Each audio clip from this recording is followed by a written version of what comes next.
For those of you that only have this type of yarn winder, and you want to you get some thin yarn that's made for the standard gauge machine or fine gauge machine, and you don't have that machine, you have a mid gauge or bulky, well, there is a way you could work around that. So first of all, if you have the cone, you could probably get it on there. You're going to have to stuff it here so it holds it in place. But again, it's only going to wind so much on there. But we need to get it so that the yarn can go through the center here and up through the top so we could ply them together. Now, I lucked out, and with this cardboard tube, which I'm sure you know where it comes from, if I can find the slit I made.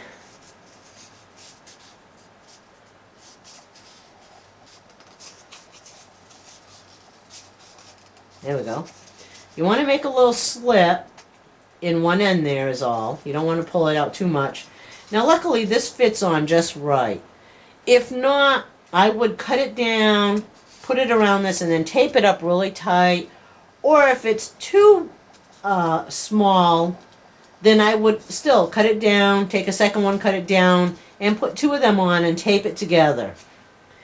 Now I do have two yarns already plied here, but I want to ply it with a third one.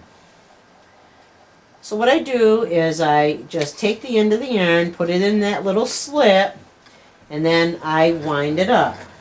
Now I don't go too fast. I did, and the tube went flying off. So you want to go slow with this. Maybe stop every once in a while, make sure that's down tight. And just continue winding up your yarn until you're done. So here is this finished one, and there's the hole. Sometimes when you wind yarn on this type of winder, you will have a little hole in the middle, but I would prefer to have this cardboard core tube so that I know I could do what I want to. So I have this, I have my other blue one here. Now I'm going to set up these yarns so that the blue's going to wrap around the red and white yarn and hold it all together. As you see, I've got the red and white one on this second shelf. If I had a third one, I would have had one on the bottom. So I could have 3 going up, but where I already have 2 on that one, I don't need it. Or I could get 3 done and then have another set of 3 done and then put those together to make it 6 ply. And it'll work. You should get that to work on the bulky, no problem. So now I got the yarn from the red and white coming up through the center hole here, and then I got it going through the core. But I need to pull that yarn to make sure that's right over the hole. Then I'm going to take these 3 yarns, and what I'm going to do is just take my crochet hook, stick it down through the top hole, and pull it up through, thread it through my winder, and just start winding away.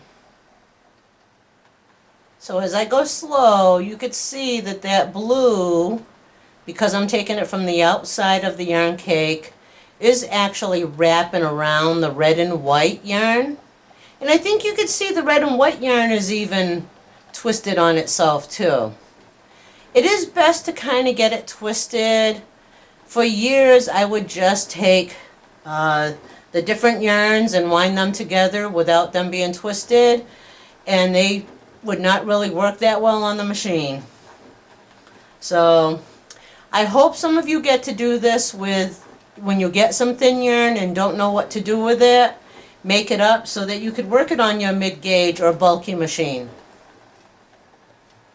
And here is my finished yarn. Now when you look at it, it doesn't look like it twisted, but when you work it up on the machine, you will see that it is twisted.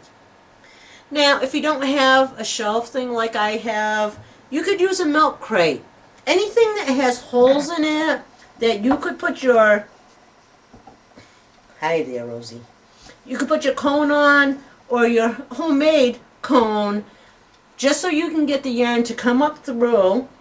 In this case I would have a yarn on the floor, put the next one up, put another milk crate on, put this on the second one.